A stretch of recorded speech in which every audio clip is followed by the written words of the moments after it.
ज्ञानेश्वर महाराज की, विश्ववंदनीय जगद्गुरु तुकाराम महाराज की जय. नवनाथ. हरे राम राम राम हरे हरे, हरे कृष्ण कृष्ण कृष्ण हरे हरे, हरे राम राम राम हरे हरे, हरे कृष्ण कृष्ण कृष्ण हरे हरे, हरे राम राम राम हरे हरे, हरे कृष्ण कृष्ण कृष्ण हरे हरे.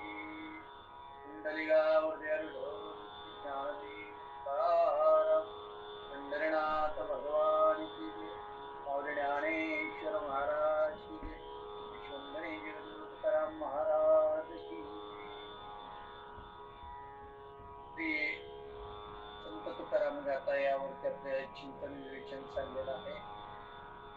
श्री रघुनाथ फाउंडेशन संचित वैशिष्ट्य गुरुकुलच्या माध्यमातून आपण दररोज वेगवेगळ्या विषयावरती चिंतन श्रवण करत आहात. आजचं जे आहे ते तुकाराम गाथा याच्यावरती विवेचन चिंतन आपल्याला ऐकायचं आहे. तर अभंग झाले आहेत 87. आज 88 क्रमांकाच्या अभंगापासून आपण सुरुवात करत आहोत. पंढरीचा महिमा देता आणि उपमा, ऐसा आठावा नाही कुठे देव उभी बेटे. आहे ती सकळ तीर्थे काळे देती फळ, तुका म्हणे पेट भूमीवरी हे वैकुंठ. आहे ती सकळ तीर्थे देती फळ, पंढरीचा महिमा देता अनेक उपमा, ऐसा आठावा नाही कुठे देव उभी बेटे. पंढरीचा महिमा तुम्हाला प्रत्येक मी अभंगामध्ये सांगतानाच पहिल्यांदाच सांगितलं. तर प्रत्येक अभंगामध्ये पांडुरंगाचं नाव आणि पांडुरंगाची गुण प्रत्येक अभंगामध्ये वर्णन केले जाईल. तर पंढरी या तीर्थक्षेत्राचा महिमा किती वर्णन करावा. पंढरीचा महिमा देता आणि उपमा किती महिमा वर्णन करावा. तेवढं जेवढ्या उपमा देतात तेवढ्या थोड्याच आहेत. कारण या ठिकाणी भक्तांना भेटण्यास ऐसा ठाव नाही कोठे देव उभी बेटे. म्हणून सांगितलं या ठिकाणी भक्तांना भेटण्यासाठी देव स्वतः उभा राहिलेला आहे, आतुर झालेला आहे, कमरेवरती हात ठेवून उभा राहिलेला आहे. की भक्तांनी माझ्याकडे यावं याच्यासाठी देव हा उभा नाही राहिला. तर भक्ताला काहीतरी द्यायचंय म्हणून कमरेवरती हात ठेवून देव भक्तांची वाट पाहत बसलेला आहे, उभा राहिलेला आहे. आहे ती सकाळी तीर्थे काळे देती फळ. आणि म्हणून इतर तीर्थक्षेत्र आपण पाहिलेले आहेत. पंढरीपेक्षा अनेक ठिकाणचे तीर्थक्षेत्र पाहिलेले आहेत. आणि इतर तीर्थक्षेत्र काय करतात. आहे ती सकाळी तीर्थे काळे देती फळ, काही कालावधीनंतर आपल्याला त्याचं फळ भेटतंय. पण पांडुरंगाचा महिमा असा आहे, पंढरीचा महिमा असा आहे की आपल्याला तात्काळ फळ देणार तीर्थक्षेत्र कोणतं असेल तर पंढरी, पांडुरंग परमात्म्याचं तीर्थ आहे, पंढरपूर तीर्थक्षेत्र आहे. इतर तीर्थाला आपण गेल्यानंतर काही कालावधीनंतर आपल्याला त्याचं फळ भेटतंय. पण पांडुरंग परमात्म्याचं त्या तीर्थाला आलं तर त्याचं लगेच फळ भेटतंय असे तुकोबराय म्हणतात. आहे ती सकळ तीर्थे काळे देती फळ, तुका म्हणे पेट भूमीवरे हे वैकुंठ. आणि म्हणून तुकोबराय म्हणतात की पंढरी हे साक्षात भक्तीची पेट आहे. आणि एवढंच नाही तर भक्तीची पेटच नाही तर तुका म्हणे पेट भूमीवरी हे वैकुंठ, जे भगवान परमात्मा विष्णू रायाचं जे वैकुंठ आहे ते वैकुंठ हे मूर्ती लोकातलं, जे महाराष्ट्र मधलं, भारतातलं, महाराष्ट्रातलं, सोलापूर जिल्ह्यातलं वैकुंठ कोणतं असेल तर पंढरपूर हे वैकुंठ आहे. आणि ते वैकुंठ असं आहे की भक्तीची पेट आहे. आणि ज्यांना खरंच पांडुरंग परमात्मा आपल्याला भेटायचं असेल तर एक तीर्थक्षेत्र असं आहे. तुम्ही बालाजीला गेला तर लांबून दर्शन आहे, इतर ठिकाणी गेला तर देवाच्या चरणावरती मस्तक ठेवता येत नाही. आणि ते देवाच्या चरणावर मस्तक ठेवण्याचं तीर्थक्षेत्र कोणतं असेल तर 10 अवतारापैकी पंढरीचं पांडुरंग परमात्मा. आणि ते असं आहे तीर्थक्षेत्र की त्याचं फळ लगेच भेटतं. इतर ठिकाणचं फळ उशिरा भेटेल, पण पंढरपूरचं फळ लगेच भेटते. ती भक्तीची भेट आहे. आणि मग पांडुरंग परमात्मा तुम्हाला भक्ताला काहीतरी द्यायचंय, भक्ताचा उद्धार करण्यासाठी जे भक्त पतन होत आहेत, भक्ताच्या हातून जे पाप होत आहे ते पाप घालवून त्या भक्ताचा उद्धार करण्यासाठी पंढरीश पांडुरंग परमात्मा आपल्या कमरेवरती हात ठेवून उभा राहिलाय. प्रत्येकाला सांगत आहे, हा भाऊसागर तरुण जाण्यासाठी आता कमरे कसं राहिलेलं आहे, आता जास्त खोल नाही, तुम्ही या म्हणून उभा उभी भेटेसाठी उभा उभी राहिलेला आहे. असं एक पंढरपूर क्षेत्र आहे, त्याचा महिमा किती वर्णावा हे अपुरच पडत आहे. तीर्थी दोंडा पाणी देव रोकडा सज्जनी मिळविला संत संग समर्पिता भलेअंग. कीर्ती भाव फळे येते अनाडते वळे, तुका म्हणे पाप गेले गेल्या कडे पाप, मिळल्या मिळालिया संत संग समर्पिता भले अंग. म्हणून हे सर्व तीर्थावर गेल्यानंतर दगडाचा देव आणि तीर्थाचे पाणी आपल्याला दिसतं, पण तुकोबराया त्या संत सज्जनामध्ये, त्या पंढरीश पांडुरंग परमात्म्याच्या संत भक्तीमध्ये, संत सज्जनामध्ये, भक्तामध्ये देव आपण पाहतोय. देव इतर ठिकाणच्या तीर्थामध्ये गेला तर आपल्याला पाणी दिसू शकेल, पण ते आणि मूर्ती दगडाची दिसू शकेल, परंतु पंढरीच्या पांडुरंगाच्या ठिकाणी गेला तर प्रत्येक वारकऱ्याच्या, प्रत्येक भक्ताच्या हृदयात देव विराजमान झाले. आणि म्हणून सांगितलंय की कीर्ती दोंडा पाणी देव रोकडा सज्जनी. म्हणून तीर्थक्षेत्रावर, इतर सर्व तीर्थक्षेत्रावर दगडाचा देव आणि तीर्थक्षेत्राचं पाणी दिसतं, पण पंढरीच्या पांडुरंगाच्या मध्ये पंढरीला गेला तर प्रत्येक जे वारकरी वारी करायला येतात, ऑल महाराष्ट्रात आषाढी कार्तिकेला लोक येतात, त्या प्रत्येकाच्या हृदयामध्ये आपल्याला देव दिसेल. मंदिरात ना देव दिसणार, प्रत्येकाच्या अंतःकरणात देव. स्वयंभू साठवला हरीजी हे हृदय मंदिरी, त्याची सर्वी गेरधार झाला वेपार. आणि प्रत्येकाच्या हृदयामध्ये देव आहे, फक्त आपल्याला त्या हृदयातला देव जाणता येत नाही. म्हणून ते जाणण्यासाठी हनुमंतरायाने हृदयातला देव दाखवला, माझ्या संत सावता बाबांनी हृदयात देव दाखवला. आणि तुमच्या माझ्याही हृदयात आहे, पण तुमच्या माझ्यामध्ये विकाराचं साम्राज्य असल्यामुळे आपल्याला देव प्राप्ती होत नाही. म्हणून तुका म्हणे चित्त करावी निर्मळ, मग येऊनी गोपाळ राहील. किंवा सर्वांग निर्मळ चित्त जैशी गंगा जळ. आणि त्या पद्धतीनं आपण जर दृष्टिकोन भगवंताकडे ठेवला, भाव ठेवला, म्हणजे अंतर्भाव असेल, श्रद्धा असेल, भक्ती असेल आणि विश्वास येतो करी स्वामीवर सत्ता आणि सकळ भोगिता होईल. म्हणून आपण विश्वास ठेवला पाहिजे त्या भक्तावर, ज्याची आपण आराधना करतो, ज्याचं चिंतन करतो, ज्याचं मनन करतो, त्या भक्तावर विश्वास ठेवला तर तो देव आपल्याला आपल्या जवळच वैभव भोगायला देतो, सकळ भोगिता होईल. परंतु त्या देवाने आपल्या कृपा करावी, संतांनी कृपा करावी, त्याच्यासाठी कायावाच्या मनी झाला विष्णुदास. 3 प्रकारची सेवा केली पाहिजे, कायेने, वाचनाने, मनाने. त्या 3 प्रकारच्या सेवा केल्या तर देवाचा आपण दास होऊ शकतो. आणि देवाचं एकदा दास झालं, कायावाच्या मनी झाला विष्णुदास, आणि काम कृत्यास बाधिरानं, मग त्याला जे विकाराची भीती नाही, ते विकाराची भीती राहत नाही. आणि म्हणून सर्व तीर्थक्षेत्रावर आपण पाहिलं तर दगडामध्ये देव दिसतो, तिथं पाणी दिसतं, पण माझ्या पंढरीमध्ये आल्यानंतर प्रत्येक संतांच्या हृदयामध्ये देवत्व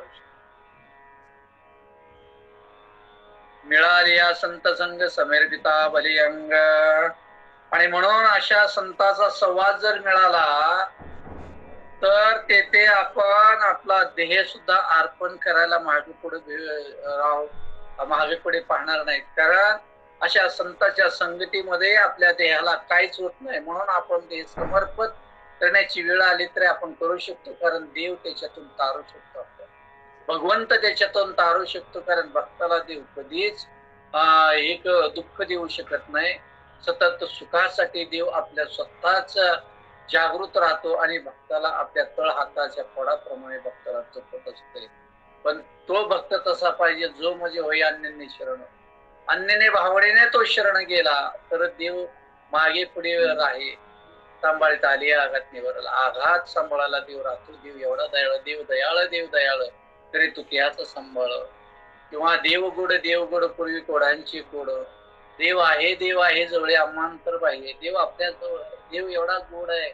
भक्तावर येणारे संकट आपल्याकडे घेतो आणि भक्ताला आयुष्यभर सुख देतो. कधी देवाने तक्रार केली नाही. पण आजकाल आपण थोडं जर देवाचं नामस्मरण चिंतन करायला लागलो की मी खूप करतोय, देवासाठी करतोय आणि सतत देवाला आपली गाराने सांगत बसतो.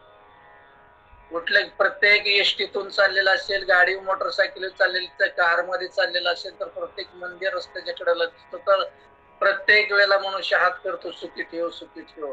प्रत्येक देवाला विनंती करतोय जन्मापासून मरेपर्यंत, सकाळी उठल्यापासून झोपेपर्यंत ज्या ज्या ठिकाणी देव दिसतील त्या ठिकाणी तो देवाला विनंती करतो. पण त्या भगवंताने आपल्याला आईच्या गर्भापासून आपल्याला गर्भात आपले लाड पुरवले. गर्भी असता बाळा कोण पूर्वी तुझा लळा. गर्भात असताना सुद्धा त्याने आपले पालन पोषण केलं. गर्भभार आणल्यानंतर लहानात मोठं केलं आणि देव अन्न वस्त्र निवाराची सोय करतो. गर्भात घालण्याच्या आईच्या गर्भात आपल्याला घालण्याच्या अगोदर देव आपल्या लोकात सगळी सुविधा करतो. मगच आपल्याला जन्माला घालतात. आणि मग असा भगवंत दयाळू आहे, कृपाळू भगवंत. त्या भगवंताच्या सतत आपल्याला गर्भापासून ज्याने आपल्याला वाचवलंय, गर्भात मरून दिलं नाही, नाकातोंडात घाण गेले, ऑक्सिजन नव्हता, तिथं अन्न खायला नव्हतं, पाणी नव्हतं, तरी आपल्याला तिथं वाचवलंय. आणि आज जन्माला आल्यानंतर आपल्याला सगळी सुविधा केली तरी आपण देवाकडे बघत नाही. आणि आपणच 4 बुक शिकलो, एज्युकेटेड झालो, देवाला नाव ठेवतो देव कुठे. आणि म्हणून तो देव एवढा आहे की अशी संत संगती जर मिळाली तर आपला देह अर्पण करण्याची वेळ आली तर मागे पुढे पाहू नका, कारण देव आपल्या देहाला कधीच काटा टोचून देत नाही. आणि म्हणून आपलंच गाणं आपण सारखं सांगतो. कधी भगवंताला विचारलंय का देवा तू दिवसभर माझा आज प्रवास चांगला केला, सकाळी अन्न खायला दिलं, संध्याकाळी दिलं, देवा माझा आज दिवसभर सुखाचा समाधानाचा वेळ प्रसंग गेलाय, बरं देवा तू का तुला काय त्रास झालाय का, देवा तुला भूक लागली का, तू जेवलाय का, देवा विश्रांती घेतली, कधी आपण विचारतो? मनाने तर विचारतो का भगवंताला? नाही विचारतो. कारण आपलंच गुराळ मानतो. देवा मला काय बायको नीट बोलत नाही, देवा संध्याकाळी जेवायला देत नाही, देवा नातवंड बोलत नाहीत, देवा मुलगा तसा करतोय, दुसरीकडे राहायला गेलाय, मला बाजूला ठेवलंय, परत देवा अजून कमीच पडली, एक मजला काढलाय, वर्गच काढून ठेवले, तर देवा अजून ती सगळं आपलंच गारण चाललं, तरी समाधान नाही. म्हणून आपण समाधानी राहिलो. ठेविले अडते तैशी शरावी चित्ते असले समाधान. आणि समाधान मानलं तर देव आपल्याला संसार कसा करायचा, संसारासाठी सहाय्यास करायची, कष्ट करायची गरज लागत नाही. देव स्वतः आपल्याला सुखाचं ठेवतो, पण देव स्वतः आपल्या शरीरामध्ये चैतन्य रूप शक्तीनं चैतन्य रूप शक्ती निर्माण करून तो देव संसार आपला फुलवत असतो. पण तसा आपला भाव पाहिजे, तशी आपली मानसिकता पाहिजे, तशी आपली वैचारिक पात्रता पाहिजे. पण आपली तशी नसते.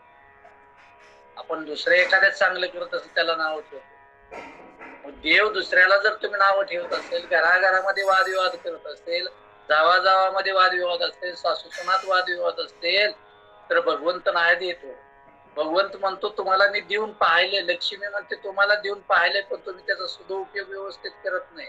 आणि मग हळूहळू आपल्या घरामध्ये दारिद्र्य निर्माण होत होतं, कलह निर्माण होत असतात, एका घराची 2 घरं होतात, भावाभावात पटत नाही, भावभाव बोलत नाहीत, माता पिता बोलत नाहीत, अशी अवस्था का होते? तर त्या भगवंतापासून आपण दूर जातो. आणि भगवंतापर्यंत जर जायचं असेल तर संत संगती धरावी आवडी करावी परमार्थी, किंवा संत समावेमी धरावी आवडी करावी परमार्थी. कारण हे संत संगतीवरच आपल्या जीवनाचं उद्धार अवलंबून आहे. पतन उद्धार संघाचा महिमा आणि आपले दररोजचे विचार कसे त्याच्यावरती अवलंबून आहे. आपण संगत कोणाची करतो त्याच्यावरती आपले जीवनमान अवलंबून आहे. आपल्याला सुख समाधान आनंद पाहिजे तर संतांच्या संगतीत गेलं पाहिजे. आणि आपण जर इतरांच्या संगतीत गेलो संत सोडून तर आपल्या जीवनामध्ये दुःख आणि दुःखच येणार आहे, पश्चाताप आणि पश्चातापच येणार आहे. आणि म्हणून सांगितलं अशा संतांचा सहवास मिळाला तर तिथे आपला देहही अर्पण करावा लागला तर माझी कधी पाहायची आवश्यकता नाही, कारण देव तेवढे आपल्यावर कृपा आशीर्वाद देतो आणि कृपा करत असतोय. आणि म्हणून सांगितलं तीर्थी भाव फळे येते उन्हा अनाडते वळे, तुका म्हणे पाप गेले गेल्या खरे पाप. म्हणून तीर्थ स्नानाने पाप, तीर्थी भाव फळे तिथे अनाड तेवळे. म्हणजे तीर्थाच्या ठिकाणी गेलो, पंढरपूरला गेलो, तीर्थ स्नान केलं, गंगा स्नान केलं तर आपलं पाप काय होतं, नाहीस होत असते. जर मनामध्ये आपल्या भक्ती निर्माण असेल, भक्तमय वातावरण निर्माण असेल, भगवंताविषयी आपुलकी असेल, भगवंताविषयी आवड असेल तर तीर्थक्षेत्राचे त्याचं फळ आपल्याला 100% मिळू शकते. आणि जर आपल्यामध्ये गंगा स्नान केलं, चंद्रभागा स्नान केलं आणि भगवंताविषयी आपल्या मनामध्ये प्रेमच नसेल तर ते आपलं पाप जाणार नाही. पाप जायचं असेल तर तीर्थक्षेत्राच्या ठिकाणी स्नान करणं आणि दुसरी गोष्ट त्या भगवंताविषयी आपल्या मनामध्ये भक्तिमय वातावरण असणं गरजेचं आहे. आंतरिक भाव तसा असणं गरजेचं आहे. आणि म्हणून संत सज्जन हे नास्तिक व्यक्तीला, संत काय करतात, नास्तिक व्यक्तीला आपल्या सहवासात घेऊन त्याला बदलून टाकतात. म्हणून कलियुगामध्ये संताची संगत करणं गरजेचं आहे. देव कलियुगामध्ये तोच देव, ते संत देव, ते संत निमित्त प्रतिमा, तोच देव संत रूपात आणि देव रूपात मूर्ती लोकात कलियुगामध्ये आलेला आहे. आणि म्हणून संत देव काय करतो, देवाकडे जर पाहिलं तर देव भक्ता राखे पायापाशी दुर्जनाशी संवारी. आणि संत काय करतात, दुर्जन लोकांना सज्जन बनवतात. आणि म्हणून आपण संत संगती करा. पण देवाच्या कृपेशिवाय संताची भेट होत नाही आणि संत कृपेशिवाय देवाची भेट होत नाही. हे एकमेकावर डिपेंड आहे, अवलंबून आहे. आणि म्हणून आपण देवाची भेट व्हावी, संताची भेट व्हावी, याच्यासाठी आपल्या जवळचे विकार गेले तर देवाची भेट होते. आपल्या जवळचे काम क्रोध अहंकार, आपल्या शरीरात निषेध विकार गेले तर देव आपल्याला जवळ करू शकतो. म्हणजेच त्या हृदयामध्ये भक्तीचं वातावरण असावं, देवाबद्दल आदर असावा, प्रेम असावं, आपुलकी असावी, विश्वास असावी आणि श्रद्धा असावी, भक्ती असावी तर देव आपल्याला प्राप्त होत असते. आणि मग अशा संतांच्या सानिध्यात गेलं तर आपलं जीवन बदलून जाऊ शकते. म्हणून सांगितलं, कीर्ती भाव फळे येथे अनाड तेवळे, तुका म्हणे पाप गेले गेल्या गेले गेल्या कळे ताप असं म्हटलंय. कारण तुकोबराय म्हणतात, संतांच्या सहवासामध्ये गेलो तर या जीवनातल्या पापांची होळी होती, त्रिविध तापांची होळी होती. त्रिविध ताप आहेत, आधी भौतिक, आधी आध्यात्मिक आणि आधी दैविक. हे जे त्रासदायक ताप आहे ते तापांची होळी होऊन आपल्याला सद्गुण प्राप्त होतात. आणि एकदा सद्गुण प्राप्त झाली तर सात्विक गुण प्राप्त झाली तर देव आपल्याला वैभव आपल्या जवळच भोगायला देतो. भगवंताजवळ वैभव खूप आहे आणि तसा भक्त असला तर देव आपल्या जवळच वैभव भोगायला देतो. पण त्या देवावरती विश्वास पाहिजे. ज्याचं चिंतन करतात, ज्याचं मनन करतात, त्याच्यावर पक्का आपला विश्वास असला पाहिजे. आणि मग देवाजवळच किती कोणतं वैभव आहे तर देवाजवळ 4 प्रकारच्या मुक्ती आहेत. समीपता आहे, स्वरूपता आहे, सलोकता आहे, सायुज्यता. हे मुक्ती देव आपल्या भक्ताला भोगण्यासाठी देतो. त्यानंतर 4 पुरुषार्थ आहे, धर्म, अर्थ, काम आणि मोक्ष. हे 4 पुरुषार्थ आहेत. त्यानंतर देवाजवळ षड गुण आहे, यश, श्रेय, औदार्य, ज्ञान, वैराग्य आणि ऐश्वर. देवाजवळ ते भक्ताला देतो. अजून भगवंताजवळ काय, कर्तुम शक्ती, अकर्तुम शक्ती, नान्यता कर्तुम शक्ती. हे सर्व प्रकारच्या शक्ती आपल्या भगवंताला भोगायला देत असतोय. परंतु त्या देवावरती आपल्या श्रद्धा, विश्वास असायला पाहिजे. म्हणून विश्वासी तो करी स्वामीवर सतत सकळ भोगिता होय त्यांचे. हे 89 क्रमांकाच्या अभंगामध्ये आपण पाहिले. आणि 90 क्रमांकाचा अभंग असा आहे, देवण्या चक्र गदा हाची धंदा करीतो, भक्ता राखे पायापाशी दुर्जनाशी संवारी, अव्यक्त ते आकारले कृपा आली गुणवंत, तुका म्हणे पूर्वीच्या जया तैसा विठ्ठल, येवण्या चक्र गदा हाची धंदा करीतो, भक्ता राखे पायापाशी दुर्जनाशी संवारी. आणि मग देव असा आहे की आपण त्या सहवासात गेल्यानंतर आपल्या त्रिविध तापांची होळी होते. देव आपल्याला एवढं ऐश्वर देतो. एवढंच नाही तर अजून त्याला जर त्या अघोरी शक्ती विकार जुमानत नसेल तर देव ते घालवण्यासाठी, भक्ताचं रक्षण करण्यासाठी देव शेवटी आपल्या हातामध्ये शस्त्र घेतो आणि त्या हातामध्ये चक्र घेतो, गदा घेतो. घेऊन हा देव आपल्या भक्तांचं कायमस्वरूपी रक्षण करतो. हा त्या भगवंताचा काय धंदा आहे. हा धंदा म्हणजे भक्ताचं काम करणं, हे भक्त संरक्षण करणं, हे देवाचं काम आहे. म्हणून देव काय करत असतोय, भक्तासाठी आपलं ज्या सुखाकारण ते वेळाला वैकुंठ सोडूनही संत सदने राहिला, एवढा ऐश्वर आराम वैकुंठात असणार सुद्धा तो भक्तासाठी मूर्ती लोकात येतो, संताच्या रूपात येतो, देव रूपामध्ये येतो. आणि तो आपल्याजवळ शस्त्र घेऊन रात्रंदिवस पहारा करतो. आणि त्या भगवंताच्या हातामध्ये चक्र आहे, भगवंताच्या हातामध्ये गदा आहे.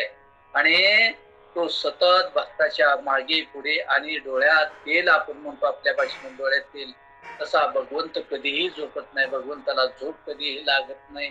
आणि जर भगवंत झोपला, डोळे मिटले, तरी पृथ्वीवर राहू शकत नाही. एवढा तो देव जागृत आहे. आणि म्हणून तो भक्ताचं रक्षण करण्यासाठी हे दोन शस्त्र हातात घेतो आणि भक्ताचं रक्षण करतो आणि आपल्या पायाजवळ ठेवतो. जे दुष्ट आहेत त्या दुष्टांचा नाश करतो. भक्ता राखे पायापाशी दुर्जनाशी संवारी, आणि दुष्टाचा नाश करून भक्ताला जवळ करतो. भक्ताचं कल्याण करणारा हा एकमेव देव आहे. आणि त्या भक्तासाठी तो काय करतो, अजून काय करतो, अव्यक्त ते आकारले रूपा आले गुणवंत. अव्यक्त जो निर्गुण निराकार स्वरूपातला आहे तो भगवान परमात्मा. निर्गुण निराकार स्वरूप हे ब्रह्म आहे, आणि निर्गुण साकार हे भगवान विष्णू आहेत. चतुर्भुज असणारे, पालन पोषण करणारे, वैकुंठात राहणारा, त्याला निर्गुण साकार म्हणायचं. आणि सगुण साकार कशाला म्हणायचं, जो अवतार घेत असतो, राम कृष्ण विठ्ठल केशव हा अवतार घेतो, त्याला सगुण साकार म्हणायचं. आणि तो देव आपल्यासाठी भक्तासाठी काय करतो, अव्यक्त ते आकारले. जो निर्गुण निराकारातला देव आहे त्या भक्तासाठी सगुण साकार होतो, अवतार धारण करतो. राम कृष्ण हे जे 10 अवतार झाले, त्या 10 अवतारात तो येतो, आपल्या भक्तांचं रक्षण करतो. आणि म्हणून सांगतो, भक्तासाठी तो अव्यक्त रूप सोडतो आणि व्यक्त होतो, अवतार घेतो आणि आपल्या रूपात येतो आणि भक्ताचं रक्षण करतो, भक्तावरती प्रेम करतो, माया करतो. तुका म्हणे पूर्वी इच्छा जया थैसा विठ्ठल. आणि एवढंच करत नाही तर भक्ताच्या अंतकरणात ज्या ज्या इच्छा आहेत ना त्या प्रगट झाल्या, सर्व इच्छा तो पूर्ण करतो. कुणाच्या करतो, ज्याच्या हृदयामध्ये भगवंताविषयी प्रेम आहे, आवड आहे, तो दररोज चिंतन म्हणून देवाचं करतो, देवाचं नामस्मरण करतो. कोणतेही नामस्मरण करत असताना विकार आणत नाही मनामध्ये. आणि जो निर्मळ मनाने, पवित्र मनाने, निस्वार्थ भावने, निष्कामतेने जो सेवा करतो त्याला देव काय करतो, भक्ताच्या अंतकरणातल्या सर्वच्या सर्व इच्छा पूर्ण करतो. असा 90 क्रमांकाचा अभंग आहे. त्यानंतरचा 91 क्रमांकाचा अभंग आहे. देखून या पुराणिक दाडी रडे पंदे ना कवडी, प्रेम खरे दिशे जना, भिन्नांतरी भावना, आवारिता नावरे पुरा आठवी नेबरे, बोलू नये मुखवटा म्हणे होता अभ्यांचा तोटा, दोन्ही शिंगे चारी पाय कुणी पुन्हा दावी म्हणे होय, म्हणा अनिता बोकळ मेला त्याची चरबड, होता भाव पोटी मुका आलाशी शेवटी, तुका म्हणे पुढे कळो येत ते रोकडे, प्रेम खरे दिशे जना भिन्नांतरी भावना. देखून या पुराणिकांची दाढी रडे फंदे नाक ओढी. आणि एका मंदिरामध्ये पुराणिक म्हणजे शास्त्र जे पुराण सांगणारा असतो, भागवताचार्य, रामायणाचार्य, त्या पुराण ऐकताना एक काय केलेला होता, मनुष्य होता. आणि तो उदाहरणार्थ आपण घेऊ, जे शेळ्या मेंढ्या पाळणारा त्याला आपण धनगर असं म्हणू शकतोय. आणि मग तो रडत रडत होता. आणि ते पुणे पुराणिकांची दाढी रेडे पंदे नाक उडी. आणि तो रडत होता की ज्या मंदिरामध्ये कथा चालली होती त्याची दाढी जी होती त्या पौराणिकाची सांगताना ती दाढी हलायची, तो बघून मोठ्याने रडू लागला होता. का रडू लागला, प्रेम खरे दिशे जना भिन्न अंतरी भावना. कारण लोकांना वाटतं की तो पुराणिकावरील तो श्रद्धेमुळं रडत आहे, तो पुराणिकावरती, त्या कथाकारावरती प्रेम करत आहे, त्याच्यावरती भक्ती आहे. पण त्याला पुराणिकांची दाढी पाहून त्याला काय झालेलं होतं, तर आपल्या आवर्तनावर पूर आठवी त्याला त्याच्या बोकडाची आठवण झाली होती. आणि त्याच्या बोकडाची त्याला आठवण झाली आणि त्या आठवणीमुळे तो रडत होता. आणि दुसऱ्याला काय वाटायचं की त्या पुराणिकावरती प्रेम आहे, माया आहे, कथा चालली, चांगलंय. पण त्याला काय झालं, जशी पुराणिकाची दाढीशी हालत होती ना, मग त्याचं ते बोकड मेलेलं होतं ना, आणि त्या बोकडाला अशी दाढी होती, ती दाढी बघून पुराणिकाची त्याला रडू यायला लागलं. कारण माझा बोकड असाच होता आणि असाच हे करत होता. मग त्याला ते आठवलं. मग त्याला कथेकडे तो गेला नाही, कथेचं चिंतन करत नव्हता, कथेचं त्याच्या कानावरती श्रवण करण्यासाठी शब्द पडत नव्हते. फक्त पौराणिकाला समोर पाहून, म्हणजे बाह्य अंगाने पाहिलं, अंतरंगात तो नव्हता, बाह्य अंगाने पाहिल्यामुळे त्याच्या मनामध्ये तसे विचार आले आणि तो अशा गोड अशा पवित्र अशा कथेच्या वेळेला तो रडू लागला. आणि म्हणून सांगितलं, आवरता नावरे खुरा आठवी खोबरे. त्याला आपल्या बोकडाचं खूर पाय सगळं आठवायला लागलं होतं. बोकडाचं पाय कसं होतं, बोकडाचे हात कसे होते, खूर कसं होतं, सगळं त्याला आठवायला लागलं. बोली नाही मुखवाटा म्हणे होता आभ्यांचा तोटा. आणि म्हणून इतर शाळेमध्ये तो एकच असा बोकड होता आणि तो त्या पद्धतीने ब्याब्या म्हणून काय ओरडत होता. असा एकच होता, बोलणे मुखवटा म्हणे होता आभ्यांचा तोटा. एकच असा तो काय बोकड होता. आणि म्हणून सांगितलं, दोन्ही शिंगे चारी पाय पुन्हा दावी म्हणे होय. म्हणून पुराणिक बुवाने माया आणि ब्रह्म दोन हात वर केले, त्याला दोन पाय दिसायचं. तर ते पुराणिक काय सांगत होतं, या जगामध्ये ब्रह्मा आणि माया हे दोन तत्व आहे आणि या तत्वावरती हे जग चाललेलं आहे. त्यांनी ज्या वेळेला दोन बोटे वर करत होते त्यावेळेला त्याला वाटलं की माझ्या बोकडाची दोन शिंग आहेत, असे पुराणिक वर्णन करत आहेत. असं त्याला वाटलं की माझ्या बोकडाचं वर्णन चाललेलं आहे, त्याला दोन शिंग होते. पण ते पुराणिक सांगत होतं माया आणि ब्रह्म या जगामध्ये दोन तत्व आहेत. आणि ज्या वेळेला चार सांगत होते ना, चार बोट वरती करून दोन्ही शिंगे चारी पाय खुणा दावी म्हणे होय. आणि ज्या वेळेला चार बोट करत होते त्यावेळेला त्याला वाटलं, दोन बोट केली त्यावेळेला शिंग दोन वाटले, चार बोट केले त्यावेळेला त्याला वाटलं माझ्या बोकडाचं वर्णन चार पायाच आहे. पण ते वेद चार वेदांचं वर्णन करत होते. आणि म्हणून सांगितलं की दावी म्हणे होय, मना अनिता बोकड मेला त्याची चरपड. आणि मग त्याच्या मनामध्ये त्या बोकडाचं जे बोट करून दाखवलं, चार पाय याच्या पुन्हा होते. आणि मग त्याला आठवलं मेलेला बोकड, आणि मेलेल्या बोकडाची आठवण झाली आणि तो काय करू लागला, रडू लागला. मना आणि त्या बोकड मेला त्याची चरपड व्हायला लागली, रडायला लागला, हुंदके देऊन रडत होता भाऊ पोटी मुका आला शेवटी. आणि म्हणून पुराणिक बुवाला पाहून तो धनगराला त्या धनगराच्या मेलेल्या बोकडाची त्याला आठवण आली, आठवला आणि त्याच्या मनातील भाव शेवटी बाहेर पडला. म्हणजे चाललेलं पवित्र कथा होती, निर्मळ कथा होते, परंतु त्याचा विचार, त्याचे आकलन कुठे चाललेलं होतं, चिंतन मनन कुठे चाललेलं होतं, पुराणिकेला पण बोकडाच स्मरण झालं. आणि म्हणून त्याचा शेवटीला तो भाव होता, मनातला बोकडाविषयी तो बाहेर पडला आणि रडू लागला. तेव्हा तुकोबराय म्हणतात, तुका म्हणे कुडे कळवते तिथे रोकडे. म्हणून तुकोबराय म्हणतात, प्रपंचिक माणसाच्या अंतकरणामध्ये काही सुद्धा लपून राहत नाही हो, आणि ते सत्य शेवटीला बाहेर पडतच. इथं काय सांगायचंय, तुकोबरायला उपमा अलंकार दिलाय, बोकडाचं उदाहरण दिलंय. म्हणजे त्यांनी सांगितलं आपला प्रपंच आहे, आणि प्रपंचामध्ये आपण काय करतो, रात्रंदिवस त्या दोनाचे चार, चारचे सहा व्हावेत, दोन हाताचे चार हात व्हावेत, घरात यावं, परत अधिक दोन वाढावेत, असं जे आहेत. म्हणजे दोन शिंग चार पाय बोकडाचे, हे सांगितलं. म्हणजे आपण प्रपंचामध्ये उतरल्यानंतर भगवंताकडे, ज्या भगवंताने आपल्याला जन्माला घातलंय, ज्या भगवंताने लहानाचं मोठं केलंय, ज्या भगवंताने आईच्या गर्भात वाढवलंय, लहानाचं मोठं केलंय, ज्या भगवंताने आपल्याला शिक्षणासाठी मदत केली, ज्या भगवंताच्या कृपेने आपल्याला सर्व्हिस लागली, ज्या भगवंताच्या कृपेने आपण व्यापार व्यवसाय शेती करत आहे, आणि त्या भगवंताच्या कृपेने आपल्याला संसार मिळाला, पत्नी मिळाली, मुलं झाली. मग त्या भगवंताचा विसर पडला आणि आपण काय केलं, संसार एके संसार, संसार दोन्ही काहीच नाही, संसार एके संसारच.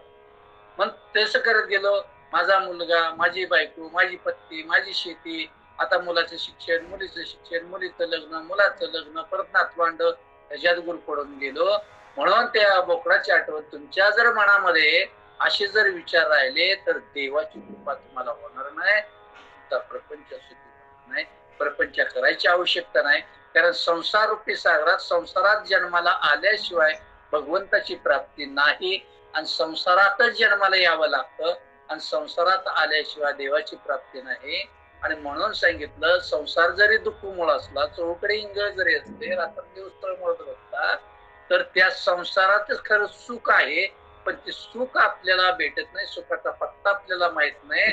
आणि म्हणून आपल्या अवस्था, आपल्या जीवन उद्ध्वस्त होतं, आणि आपण रात्रंदिवस तळमळत राहतो, रात्रंदिवस विचार करतो, मुलाचं कसं होईल, मुलीचं कसं होईल, बायकोचं कसं होईल, शेतातलं कसं होईल, पाणी नाही, आता उन्हाळा पडला, पाऊस काय पडला. हे जे सगळे, त्याच्यापेक्षा तुम्ही भगवंताची आराधना करा, देव वेळेवर पाऊस पाडेल. भगवंताचं मनन चिंतन करा, वेळेवर मुलांची लग्न होतील. भगवंताचं नामस्मरण चिंतन करा, वेळेवरती मुलांना सर्व्हिस लागेल. ज्याच्या घरामध्ये संस्कार आणि संस्कृती आहे, अशा घरामधली मुलं मुली आणि त्याचा प्रपंच कधीही वाया जाणार नाही, हे तुम्हाला ठामपणे सांगतो. म्हणून त्यासाठी भगवंताने हे बोकडाचं उदाहरण दिले. आता बोकड हा प्राणी पाहिला तर नास्तिक आहे, पण तसं आपल्या जीवनाची अवस्था नास्तिक झाली, आणि ते नास्तिक घालवून आपण काय केलं पाहिजे, आस्तिक स्वरूपाला आलं पाहिजे. म्हणजेच भगवंताविषयी प्रेम आवड झाले. तुम्ही 24 तास भगवंताला संसाराला देताय, त्याच्यापेक्षा सकाळ आणि संध्याकाळ अर्धा तास मनापासून द्या. देवाची अपेक्षा जास्त नाही. 24 तासापैकी तुम्ही अर्धा तास मला द्या, 23.5 तास प्रपंचासाठी वापरा, तरी त्या 23.5 तासाला लागणारं फळ आहे मी अर्ध्या तासाच्या भक्तीवरती तुम्हाला 23.5 तास सुख आणि समाधान आनंद देऊ शकतोय. भगवंतच आहे, पण आपण त्या पद्धतीने भगवंताकडे जाऊ शकत नाही. आणि म्हणून सांगितलं, तुका म्हणे पुढे कळू येते ते रोकडे.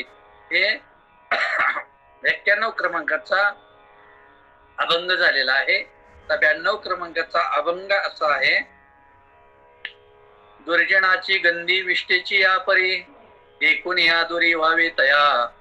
ऐका हो तुम्ही माते हे सज्जना, माते हे सज्जन करो संघटना नये बोलो. दुर्जनाच्या अंगी अखंड विटाळ, वाणी रजस्वाला स्रवे तैशी. दुर्जनाची भय धरावे त्या परी, पिसाळलेले वरी धावे श्वाना.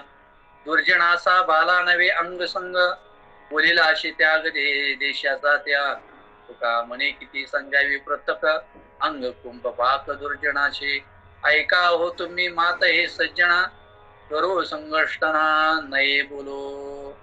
आणि म्हणून सांगितलंय, दुर्जनाचा संवासात जर तुम्ही गेला तर ह्या दुर्जनाचा संवाद एवढा आहे, संग दुर्जनाची गंधी विष्टेची या परी, देखून या दुरी व्हावी तया.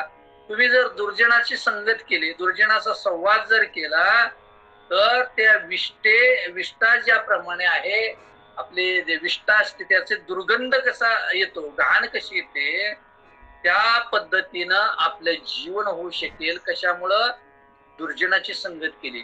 म्हणून सज्जनाच्या संगतीपासून, त्यांच्यापासून दूर जाऊ नका. देखून या दुरी व्हावे तया. सज्जनापासून तुम्ही दूर होऊ नका. जर सज्जनापासून, संतापासून, देवापासून जर तुम्ही दूर झाला, तर दुर्जनाची गंधी विष्टेची अपरी. जसं विष्टेची घाण दुर्गंधी येते, त्या पद्धतीनं आपलं जीवन झाल्याशिवाय राहणार नाही. आणि म्हणून ऐका हो तुम्ही मात हे सज्जना, करू संघर्षणा नये बोलो. म्हणून हे सज्जन हो, तुम्ही ऐका, माझा ऐका, माझा ऐका, मी सांगतोय ना एवढंच माझा ऐका. दुर्जनाची आयुष्यात कधी संगत करू नका. तुम्ही जर संगत केली तर त्याच्याकडून चांगली अपेक्षा तुमच्या जीवनात ठेवली तरी तुम्हाला त्याचं फळ भेटणार नाही. मग दुर्जनाशी संगत तर करूच नका. एवढं सांगण्याच्या पलीकडे अजून जाऊन काय सांगितलं तुकोबराने, करू संघर्षण नये बोलो. संगती तर करू नका, पण त्याच्या संग भाषण बी करू नका, त्याच्याशी संबंध बी ठेवू नका, आणि त्याच्याशी बोलूही नका. कारण बोललं तर त्या बोलण्यातून सुद्धा तुमच्यापर्यंत विकार पोचणार आहेत. आणि संगती जर ठीक केली तर त्याचा स्पर्श आपल्याला होणार आहे, आपल्या जवळचं पुण्य कमी होऊन पाप आपलं वाढणार आहे, आणि मग त्याच्या सारखंच आपण होतो. जसं आपण म्हणतो ना, एखादा बोलत असेल, आपण शहाणे लोक आहे, लोक सरळ म्हणतात बा, एखाद्याचं उदाहरणार्थ भांडण लागलेलं असेल, असरळ चांगले जर आपण असेल तिथं बोलत असेल तर म्हणतात काय अहो महाराज, तो तसा झाला. मग तुम्हाला तर कळतंय ना, तुम्ही सज्जन माणसं आहे, चांगले कीर्तनकार माणसं आहे, प्रवचनकार माणसं आहे, तुम्ही अध्यात्मता आहे आणि त्याच्या नादी लागलाय, तो तसा झाला. मग तेच सांगतात की त्याचे गुण जर आपण त्या पद्धतीने त्याला उत्तर देत गेलो बोलत, त्याच्यातून आपल्याला फायदा काय, आपण ते त्याच्यासारखं झालो ना. म्हणून सांगितलंय दुर्जनाची संगत तर करूच नका, त्याच्याशी बोलणं सुद्धा चुकीचं आहे असे तुकोबराय म्हणतात. त्याचं भाषण सुद्धा, त्याच्याशी संगत सुद्धा, आणि नवे नवे तुम्ही बोलूही नका. कारण दुर्जनाच्या अंगी अखंड विठाळ वाणी रजस्वला स्त्रवी तैसी. कारण अशा दुर्जन लोकांची जी वाणी ना, वाणी सतत दुर्गंधीची असते, निर्मळ कधी नसते, पवित्र कधी नसते. त्याच्या सतत वाणीमध्ये समोरच्या माणसाला कमी लेखण्याची, समोरच्या माणसाला दृष्ट भावनेने पाहण्याची, समोरच्या माणसासाठी चांगले शब्द नसतात, सतत वाईट भावनेनेच बोलत असतो. जसं आपल्याकडं माता माऊली रजस्वल असतात, 4 दिवस आपण विटाळ पाळतो, 5 दिवस पाळतो, काहीच करत नाही, तशी अवस्था ह्या दुर्जनाची आहे. म्हणून त्याची वाणी, त्याचं सर्वांग, त्याचं सगळे नयन असेल, श्रवण असेल, बोलणं असेल, चालणं असेल, वागणं असेल, वर्तन असेल, सगळं दृष्ट प्रवृत्ती. आणि म्हणून सांगितलंय की अशा लोकांपासून लांब राहा. दुर्जनाचे भय धरावे त्यापरी पिसाळलेले वरी धावे स्वान. हे दुर्जन लोक एवढे असतात की जसं एखाद्या पिसाळलेलं कुत्र असतं ना, ती कुत्र कसं माणसावर धावून जातो आणि माणूस दिसला त्याला चावा घेण्यात पळतो, तसं हे दुर्जन लोक सज्जन लोकांवर अटॅक करण्यात असतात की त्याचं, तो आपल्या सज्जनतेचं त्याच्याकडे गुण आहे ते जाऊन आपल्यासारखं कसा होईल असं धावून मुद्दाम जातात हो त्याच्याकडे. आणि त्याने आपल्या संगतीत यावं, दररोज बोलावं, आणि मग ते दररोज पवित्र वाणी त्याचे, तो सत्कर्म करतोय, त्याच्याकडे पुण्य आहे, ते कसं नाहीश होईल आणि त्याचं आयुष्य संसार कसा उद्ध्वस्त होईल, त्याच्या आज एवढा पैसा कमवतोय ना, ते कसे दारिद्र्य कसा होईल, हे सज्ज दुर्जन माणसाच्या अंगी ते गुण असतात आणि ती तशी ते मुद्दाम होऊन जातात. त्याला तुकोबराने शब्द लिहिले की पिसाळलेल्या कुत्र्याची उपमा दिली.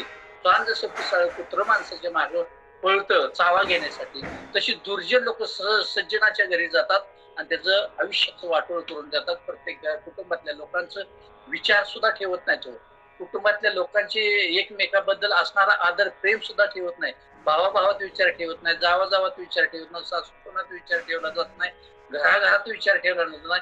हे दुर्जनाची काम आहे. आणि म्हणून अशा लोकांपासून सावधान असे तुकोबराय सांगतात की हे दुर्जन लोक एखाद्या पिसाळलेल्या कुत्र्यासारखे असतात, त्यांच्यापासून तुम्ही सावधान. दुर्जनाचा भला नवे अंग संग बोलिले असे त्याग देशाचा त्या. आणि एवढं सांगितले दुर्जनाची संगत तर करूच नाही, पण त्यांचा आपण त्याग करावा. त्याग शब्द इथं वापरलाय बघा. दुर्जनाची बाई धरावे त्यावरी, दुर्जनाचा बला नवे अंग संग आणि बोलीला असे त्याग देशाचा त्याग. मग त्याचा जर आपण त्याग केला तर त्याची संगत नाही केली, त्याग केला तर एवढेच काय, तर ह्या देशाचा सुद्धा त्याग केल्यासारखं होतं. कारण आपण देश आपल्यासाठी आहे आणि देशावरती आता जवानात लढाई चालू आहे. तो जवान रात्रीचा दिवस, दिवसाची रात्र करताना आपल्या संरक्षणासाठी तिथं आज मरणाच्या धारेमध्ये उभा आहेत. जय जवान जय किसान. आज ते देव म्हणून तिथं उभा आहेत, संरक्षक म्हणून उभा आहेत आणि ते सैनिक नाही तर देव आहेत. आणि त्यांच्यामुळे आज आपण आज चांगल्या पद्धतीनं आता प्रवचन श्रवण करतोय. तशी जर तिथं अवस्था नसती तर आज आपण इथपर्यंत पोहोचलो नसतो. तर ते देव आहेत आणि जे गेलेले आहेत आता त्यांना मनापासून सर्वांनी आपण भावपूर्ण श्रद्धांजली वाहू. ते अमर आहेत म्हणून जय हिंद, जय जवान. अमर आहेत, अमर रहे, अमर रहे. त्यावेळेला अशा लोकांचा आदर सन्मान केला तर देव आपल्या कृपा करतो, आशीर्वाद करतो. आणि हेच आपली चैतन्य शक्ती पुन्हा त्या जवानाला जाऊन आपलं संरक्षण करण्याची ताकद येईल, देशाचं रक्षण करण्याची ताकद येईल. आणि म्हणून अशा दुर्जनाच्या नादी जर लागलो आता पाकिस्तान दुर्जन झाला. अशा दुर्जनाच्या नादी लागलो तर आपलं आयुष्य बरबाद होईल. म्हणून दुर्जनाचा त्याग करा. पण त्याग करण्यासाठी ते लढतात. तसं आपल्याजवळ दुर्जन येतात, आपल्याजवळ विकार येतात आणि ते विकार चांगल्या माणसाला वाईट मार्गावर नेतात. त्या विकाराचा त्याग करा आणि दुर्जनाचा त्याग करा. ते जर केलं तर आपल्याला कोणतंही प्रकारचं शस्त्र वापरायची गरज नाही. त्याला कोणत्याही प्रकारचे शस्त्र वापरायची गरज नाही. फक्त त्याग करा. दुर्जन आहे ना, ते संगत करू नका, त्याला बोलू नका, दूर लोटा. यायचा झाला लांबून दुरून डोंगर साजरे, रामकृष्ण हरी म्हणायचं, विषय संपला. जर अशा पद्धतीने आपण केलं तर त्याच्यासाठी पुन्हा आपल्याला त्रास होणार नाही, कष्ट करावं लागणार नाही, शस्त्र वापरावं लागणार, शास्त्र वापरावं लागणार नाही. आणि म्हणून त्याचा त्याग करा. म्हणून तुकोबराय शेवट काय सांगतात, तुका म्हणे किती सांगावे प्रतक अंग कुंभपात दुर्जनाचे. आणि तुकोबराय म्हणतात दुर्जन लोक म्हणजे साक्षात नरकाचं दार आहे. नरक आहे. कुंभपाक जाचणी नरकाचं दार म्हटलेलं आहे त्याला. नरक आहे दुर्जनाचं. हे नरकाचं उदाहरण तुकोबरायाने दिले. मग आपण सर्वांनी विचार केला पाहिजे. म्हणून या संतांनी प्रत्येकाने स्वतःचा माता जिजून गाता लिहिलाय. फक्त जगाच्या कल्याणात संतांचे हृदय देहकष्टी परोपकारे तुमचं माझं संसारूपी सागरातल्या लोकांचा उद्धार करण्यासाठी प्रत्येक संतांनी एवढं कष्ट सोसलंय. स्वतःचा माता जिजवला आणि गाथा निर्माण केला आणि त्या गाथेचा आपण आदर केला पाहिजे. प्रत्येक संतांनी लिहिलंय. प्रत्येक संत, कोणत्याही संताचा गाथा घ्या, कोणत्याही संताचा अभंग घ्या, प्रत्येक अभंगातल्या पदाचा विचार केला पाहिजे. पद कशासाठी निर्माण केले, तो ती हा शब्द कशासाठी निर्माण केला, याचा आपण जर मनापासून विचार केला, त्याच्यावर चिंतन केलं, मनन केलं तर निश्चितच आपण विकाराचा त्याग होईल. आपण विकारापासून दूर होईल. आणि एकदा विकार निघून गेले तर देव आपल्या हृदयात येऊन थांबेल. आणि एकदा देव आला तर ते विकार आपल्या जवळ येणार नाहीत, त्याची बाधा आपल्याला होणार नाही, त्याच्यापासून कोणत्याच प्रकारचा त्रास होत नाही. आणि जिथं देव आहे तिथं यश श्री अवतारे ज्ञान वैराग्य संपत्ती प्राप्त होते. देव 4 प्रकारचं मोक्ष देतो, 4 प्रकारचे पुरुषार्थ देतो, 6 प्रकारचे देवगुण देतो आणि 3 प्रकारच्या शक्ती आपल्याला देत असते. म्हणून आपण दुर्जनापासून अलिप्त झालं पाहिजे. हेच 92 क्रमांकाच्या अभंगामध्ये सांगितलेलं आहे.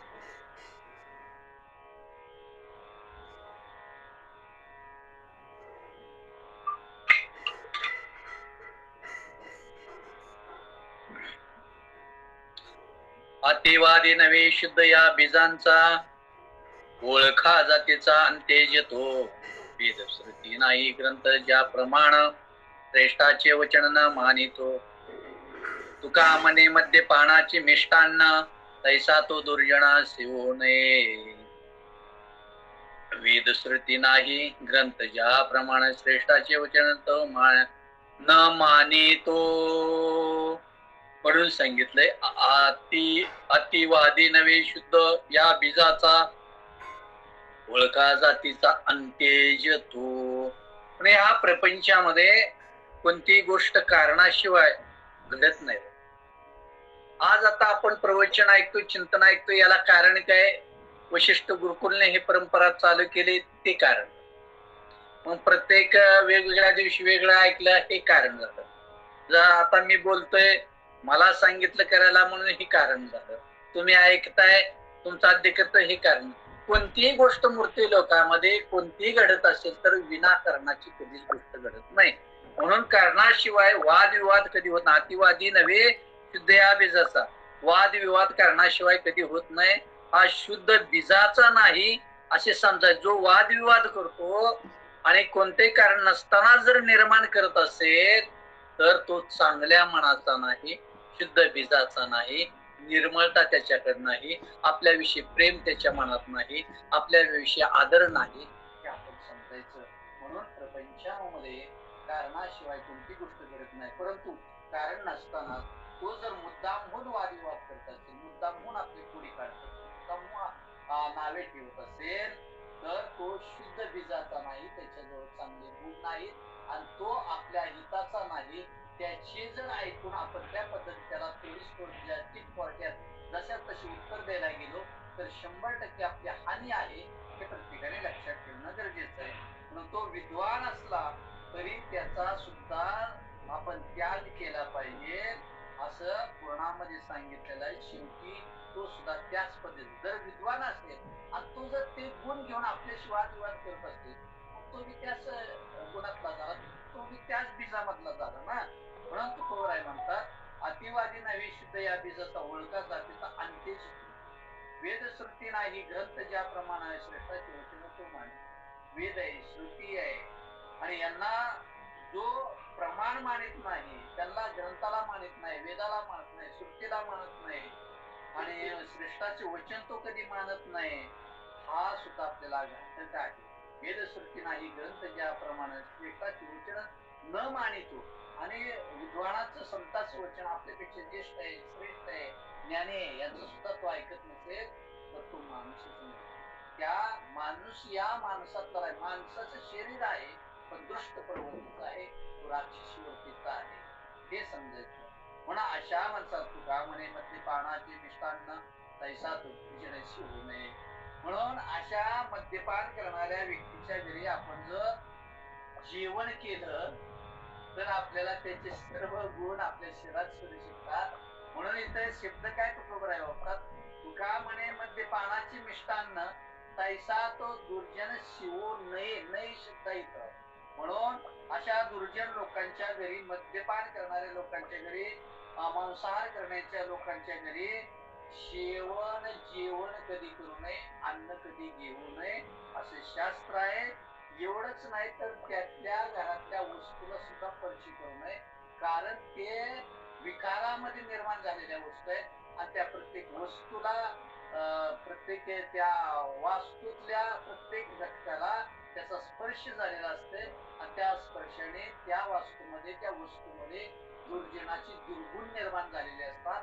म्हणून त्यांच्या घरी पाणी जलपान सुद्धा करू नये, आमिष्टान्न घेऊ नये, ह्या गोष्टी सांगितलेल्या तुकोबराय नाही. कारण त्याच्या घरी आपण गेलो तर त्याचे विकार आपल्या शरीरात, आपलं पुण्य कमी होणार, पाप वाढणार, आणि त्याच्या सारखंच कालांतराने आपण जीवन जगू शकतो असं तुकोबराय सांगतात. शब्द नाही धीर ज्याची बुद्धी नाही स्थिर, त्याचे न व्हावे दर्शन, खळा पंगती भोजन, संतास जो निंदी आदम लोभासाठी वंदी, तुका म्हणे पोटी भाव अनेक जया होती, त्याचे न व्हावे दर्शन, खळा पंगती भोजन. शब्द नाही धीर ज्याची बुद्धी नाही स्थिर, 84 क्रमांकाचा 94 क्रमांकाचा अभंग आहे. ज्याच्या शब्दाला स्थैर्य नाही, शब्द नाही धीर ज्याची बुद्धी नाही स्थिर, ज्याच्या शब्दाला स्थैर्य नाही, ज्याच्या शब्दाला किंमत नाही, ज्याचे शब्द चांगले नाहीत, ज्याची बुद्धी अस्थिर आहे, अशा लोकांच्या संगतीत जाऊ नका. कारण अशी लोक शब्द नाही धीर, त्यांना ते धीर धरत नाही, स्थैर्य नाही त्यांच्या शब्दाला, शब्द चंचल आहेत त्यांचे, घातक शब्द आहेत. आणि ज्याची बुद्धी नाही स्थिर, आणि ज्याची बुद्धी सुद्धा संकुचित वरती झाले, चांगली बुद्धी नाही, अशी लोक सुद्धा आपल्याला घातक आहेत. त्याचे न व्हावे दर्शन, खळा पंगती भोजन. म्हणून तुकोबराय सांगतात, अशा पापी व्यक्तीचं चुकून सुद्धा दर्शन होऊ नये. त्याचे न व्हावे दर्शन, खळा पंगती भोजन, आणि अशा लोकांच्या पंक्तीचा आपल्याला लाभ तर होऊच नये, त्याच्या संगतीत जेवायला बसू नये, आणि त्याच्या बरोबर बी जाऊ नये, आणि त्याच्या संगतीतला जेवणाचा लाभ सुद्धा आपल्याला होऊ नये असे तुकोबराय सांगतात. याचे न व्हावे दर्शन, आणि खळा पंक्ती भोजन, दर्शन तर होऊच नाही पण पंक्तीचा सुद्धा लाभ आपल्या जीवनात येऊ नये. संतास जो निंदी अधम लोभास ते वंदे, आणि जो संताची निंदा करतो तो दुर्जन, ज्या संताची निंदा करतो तो द्रव्य लाभासाठी ह्या गोष्टी करत असते, आणि त्या द्रव्य लाभ होण्यासाठी स्वतःच्या हितासाठी संताची निंदा करतो, लोकांना पटवून देतो, आणि स्वतःचा त्याच्यामध्ये स्वार्थ असतो, आणि ते स्वार्थ साधण्यासाठी श्रीमंत लोकांकडे जातो आणि त्यांच्या पाया पडतो, आणि मला माझा लाभ आदम लोभासाठी वंदी, म्हणून संतांच्या आदम लोभासाठी वंदी. मग जे श्रीमंत आहेत त्याच्यासाठी आपल्याला फायदा व्हावा, लाभ व्हावा म्हणून तो पाया पडत असतो. आणि एवढंच नाही करत, करतो अजून काय करतो दुर्जन लोक, इथं दुर्जनाची संगती, दुर्जनाचे गुण सांगितलेत. आणि तो अजून काय करतो, तुका म्हणे पोटी भावानिक जयावटी, म्हणून तुकोबराय म्हणतात, ज्या व्यक्तीच्या पोटामध्ये, ज्या हृदयामध्ये, या ओटी, आपल्या ओटावरच्या वाणीमध्ये वेगवेगळे विचार येतात, ती व्यक्तीच्या संगतीत गेलो, ती व्यक्ती आपलं काय कल्याण करणार आहे, उलट आपल्याला चांगलं आपलं चाललं तर अधोगतीला नेऊन पोच करणारी व्यक्ती आहे. त्याच्या हृदयामध्ये कधी कळवळ नसतो, त्याच्या हृदयामध्ये चांगला भाव नसतो, ओठावरती कधी चांगले शब्द नसतात. आणि अशा लोकांपासून तुम्ही काय करा, सावध व्हा आणि लांब व्हा, आणि त्याचं आपल्याला दुष्परिणाम खूप आपल्याला भोगावे लागतील. आणि म्हणून सांगितलं, दुर्जनाची गुण सांगत चाललेले आहे तुकोबराय. अजून काय दुर्जनाचे गुण आहे तर 95 क्रमांकाच्या अभंगामध्ये अजून वेळ आहे आपल्याला. चोरी चोरा ते करावा उपदेश, आपुला अभ्यास असेल तो, चिंदळीच्या मागे विचिता पावले, होईला पुली तिच्या ऐसे, तुका म्हणे बी तो पुढील या दत्ता, म्हणून या चिंता उपजली. चिंदळीच्या मागे विचिता पावले, होईला पुली तिच्या ऐसे. 95 क्रमांकाचा अभंग आहे. एक चोर दुसऱ्या चोराला चोरीच्या घरफोडीच्या युक्त्या शिकवतो. काय करतो, चोर चोरा ते करावा उद्देश आपला अभ्यास असेल तो, मग घर कसं फोडायचं, चोरी कशी करायची, सगळं सांगत असतो. म्हणजे दुर्जनाचे गुण. असं केलं नाही, देवाकडे जाऊ नका, देवाचं पूजन करू नका, देवाचा हरिपाठ करू नका, देवाचं कीर्तनाला ऐकायला जाऊ नका, काय त्याने फायदा नाही, अशी दुर्जन लोक शिकवत असतात. आणि मग एखादं चाललेलं तर मग ते सांगितलेलं तुकोबरायने, जर एखादं चांगल्या कामासाठी चाललेलं, संत संगतीला चाललेलं असेल, संत प्रवचनाला चाललेलं असेल, हरिनामाला चाललेलं असेल, कीर्तनाला चाललेला असेल, तर आड येऊ नये, त्याला कधी सुद्धा विरोध करू नये. आणि जो विरोध करतो ना, त्याच्या 42 पिढ्या नाश पावतात. शास्त्र आहे, माझ्या पद्धतीचं नाही सांगत. तुम्ही नवनाथाचं 9वा अध्याय बघा, 9व्या अध्यायामध्ये उल्लेख आलेला आहे नवनाथांच्या. आणि म्हणून सांगितलं की हे चोर काय करतात, दुसऱ्याच्या घरी चोरी कशी करायची, घर कसं फोडायचं, अशाच युक्त्या सुचवतात, शिकवतात. असा ज्याचा अभ्यास असेल ना, तो असाच तो उपदेश करणारा आहे. म्हणून सांगितलंय, आपला अभ्यास असेल तो, चोरे चोरा ते करावा उपदेश, असाच उपदेश करतो. आणि म्हणून अशा व्यक्तीच्या सहवासात जाऊ नका. एकदा दृष्ट आपला चांगल्या ठिकाणचा पाऊल जर आपण दुसऱ्या ठिकाणी वळवला तर आयुष्यामध्ये दुःख आणि दुःख येईल, आणि त्याचा परिणाम खूप भोगालेल, अल्प आयुष्य मानवदेव होऊ शकतोय. आणि म्हणून सांगितलं, शिंदळीच्या मागे विचिता पावले, होईल आपले ऐसे ऐसे. जशा एखाद्या, शिंदळी म्हणजे वेश्या स्त्री, वेश्येच्या सहवासात जर आपण गेलो तर आपलं घर दार बरबाद होऊ शकते. जेवढे श्रीमंत आहे, ऐश्वर्य, शेती, बाडे, आज संसार सुखाचा आहे, ते कधीच राहत नाही. कारण शिंदळीच्या मागे वेश्येच्या ठिकाणी आपण गेलो, घरदाराची राखरांगोळ होते, आपल्या बायका मुलांची तिरदा त्रिपीठ उडून जाते. आणि कालांतराने आपण काय करतो, वाम मार्गे जातो, आणि वाईट त्या संगतीत गेल्यामुळं आपल्या घरातलं पाठीमागचं काही शिल्लक राहत नाही. विकून आपली बायको निघून जाईल, मुलं निघून जातील, सगळं वाटतं. म्हणून अशा दुर्जनाची संगत कधी करू नका, वाईट पाऊल कधी टाकू नका, अशी तुकोबराय सांगतात. तुका म्हणे भीतो पुढले दत्ता, म्हणून या चिंता उपजली. म्हणून तुकोबराय म्हणतात, दुर्जनाची संगत अजिबात मला नको देवा. दुर्जनाच्या संगतीचं मी सगळा तुम्हाला पाडावातून दाखवला, मला त्याची अजिबात संगत नको. कारण पुढील भविष्य काळात त्यामुळे माझ्या आयुष्यामध्ये दुष्परिणाम होतील. म्हणून आता त्यांची संगत नको. पायाच नसेल तर इमारत होणारच नाही, म्हणून त्यांची संगत आपल्याला करायची आवश्यकता नाही, असे तुकोबराय सांगतात. आणि 3 मिनिट आहेत. 96 क्रमांकाचा अभंग बघू थोडक्यात. मांडवाच्या दारी पुढे आणला म्हातारा, म्हणे नवरी अनारांड, जाळा नवऱ्याची तोंड, समय न कळे काय उपयोगी वेळे, तुका म्हणे खरा इथून या दूर करा.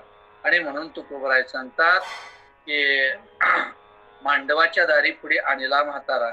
एका विवाह प्रसंगी काय केलं, नवरा नवरी वेळेवर आली नाहीत म्हणून ते काय केलं, एक म्हातारा मध्ये बोलू लागला. म्हणून त्यालाच आणला की नवरा नवरी वेळेवर काय येत नाहीत, नवरी वेळेवर येत नाही, म्हणून तो म्हातारा त्या नवरीला त्या रांडेला आणा असं म्हणतो, म्हणजे किती दृष्ट शब्दामध्ये बोलतो. आणि त्या नवऱ्याच म्हणतो लवकर येणार, ती वेळ टायमिंग झाला, काय झाला, त्याला रांड म्हणतो नवरीला, आणि त्या नवऱ्याला तो म्हणतो पिटवून द्या. म्हणजे असे शब्द वापरतो की मांडवाच्या दारी पुढे आणायला म्हातारा, लवकर नवरा नवरी येत नाहीत म्हणून त्या म्हातारा बोलू लागला. काय बोलू लागला, म्हणे नवरे आणा रांड आणि जाळा नवऱ्याचे तोंड, ती रांडेला आणा आणि त्या नवरदेवाचं तोंड जाळा एकदा घेऊन या, समय न कळे काय उपयोगी वेळे. आणि मग अशी लोक जी असतात ना, त्यांना वेळे काळीचं भान राहत नाही, कोणत्या वेळेला काय बोलावं हे अजिबात समजत नाही. अशा लोकांच्या संगतीत जाऊन तू का म्हणे खरा येथून या दूर करा. आणि म्हणून तुकोबराय म्हणतात की अशा मूर्ख म्हाताऱ्या माणसाला मांडवातून दूर करा, म्हणजेच आपल्या जवळचे विकार दूर करा. कारण चांगल्या माणसाला वाईट मार्गावर नेऊन ठेवतात. जर अशा पद्धतीने म्हातारा बोलला तर लोक त्याला चांगली म्हणतील का, लोक त्याला मांडवात ठेवतील का. मग तसं आपण नरदेहात आल्यानंतर जर चांगल्यासाठी भगवंताने देव प्राप्तीसाठी हा नर दिलाय, आणि ह्या नरदेहात आल्यानंतर जर आपण विकार स्वीकारले तर आपली तीच अवस्था होईल. म्हणून तुकोबराय म्हणतात याची संगत करू नका, याचे स्पर्श करू नका, नवनवं याच्याशी भाषण सुद्धा करू नका, एवढंच तुकोबराय सांगतात.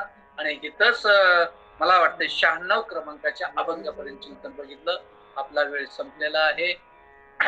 पुंडलिका वरदे विठ्ठल श्री ज्ञानदेव तुकाराम पंढरीनाथ भगवान की जय, माऊली ज्ञानेश्वर महाराज की जय, विश्ववंदनीय गुरु तुकाराम महाराज की जय, नवनाथ महाराज की जय.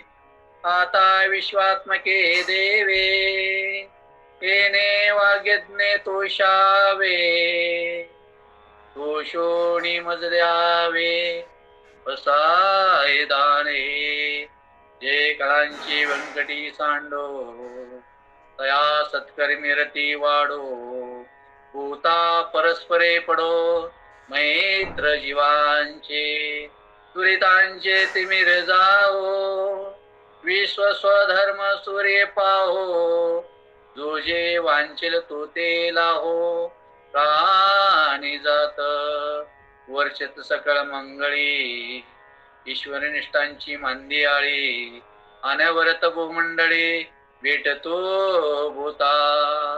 चला कल्पतरूंचे आरव, चेतना चिंतामणीचे गाव, बोलते जे अर्णव पियुषांचे, चंद्रमे जे आलांचना, मातंड जे तापहीन, हे सर्वाही सदा सज्जना स्वैरे होतो.